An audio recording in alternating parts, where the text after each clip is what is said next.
Hello everyone and welcome to lesson 26 of the Save My STEM Physics channel. This is under the mechanics section and we are going to be talking about inclined planes.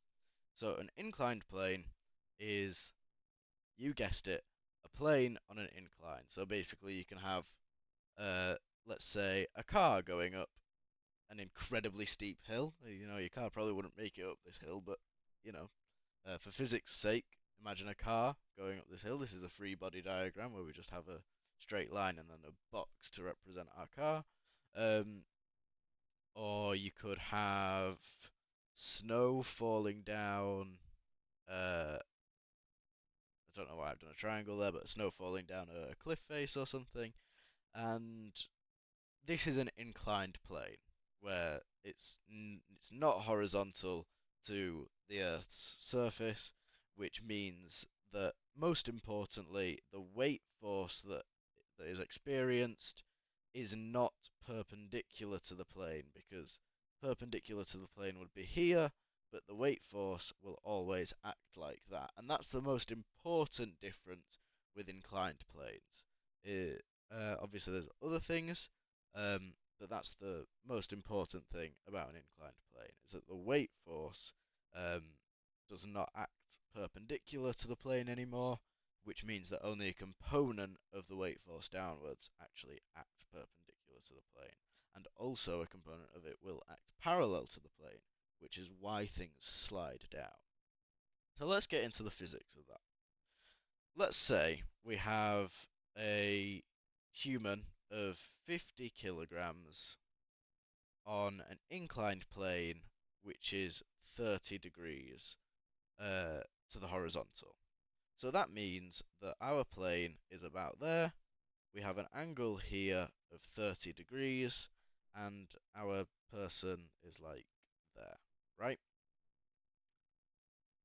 This person will have a weight force vertically downwards of 50 times by 9.81, because weight is mass times gravitational field strength. And we want to find what component of the force is acting that way and what component of the force is acting that way. In other terms, what component of the force is acting parallel to the plane and what component of the force is acting perpendicular to the plane. So how do we figure that out? Well, this goes back to the lesson that we previously did about components of vectors. Force is a vector, which means that we can split it into its components, much like we did in the lesson prior. So, we need to think about the triangle, right? We have 30 degrees here, we have a parallel here, and we have a perpendicular here, right? That means that we have a right angle in that corner, and we want to find how this weight force fits into this picture, right? So the best way to think about it, in my opinion, is to shift this parallel component down here. Now I'm just going to imagine that's at the same angle and the same length. That's actually not far off. And we have the parallel component down here, and we have our new triangle.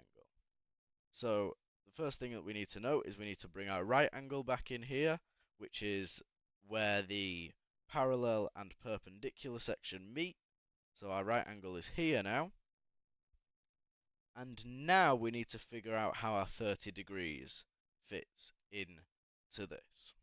So the way you need to imagine it is, this is kind of a messy diagram, and I don't have much paper left, so we're just going to move back up here. Apologies for the mess, and I'm going to draw it just a little bit differently. So we have our weight force acting vertically downwards. We have our perpendicular component, and we have our parallel component, and that makes a 90 degree there, and we have 30 degrees here. The way that I think about it is I make another triangle right here, which is 90 degrees there, which means that if this angle is 30 and this angle is 90, there's 180 degrees in a triangle, which would make that angle 60. Now, this diagram obviously isn't drawn very amazingly. This looks much more like 45, 45, 90, but you get the gist. So 30, 90, 60, and then the angles here sum 90 degrees because that's the way that the triangle is constructed. So we're going to get 90 minus 60 here to get 30 here. So you don't have to really memorize that method. You can just remember that if it's 30 here, then it's going to be 30 up here. If it's 60 here, it's going to be 60 up here. You can memorize that sort of information, but obviously knowing how to do it is very helpful in case you forget.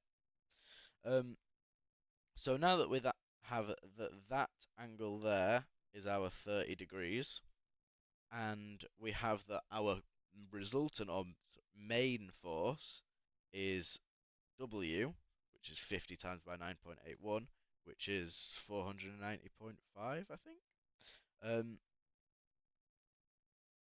Now that we have that, we can use resolving vectors. So we're just going to use our trigonometry like we did before. So to figure out what the parallel component is, we're going to use sine, because that is now the opposite. And to figure out what the perpendicular component is, we're going to use cos, because that is adjacent to the angle. Now, that's why I get tripped up a little bit, if I'm being honest, because I always think if I'm trying to figure out the bit going downwards, which I always think of as the perpendicular section, that I'm going to use sine, because that's how it's done in regular mechanics when you're just working with a horizontal plane. So it's important that you are able to recognize this method and recognize that it should be the other way around. So we're just going to do, for the perpendicular component, we're going to do 50 times by 9.81 times by cos 30, which should be root 3 over 2 times by 490.5. And for the parallel component, it's going to be 50 times 9.81 times sine 30, which should be a half times 490.5, which is 245.25.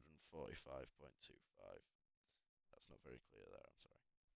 So hopefully you understand the method now about how to find the angle that you use to calculate these values, and this is why things slide down, because we have this weight force now acting parallel to the plane, which makes it accelerate down that direction if it doesn't have an equal force, making its resultant force 0. So yeah, hope you guys have all enjoyed, and I'll see you all in the next one.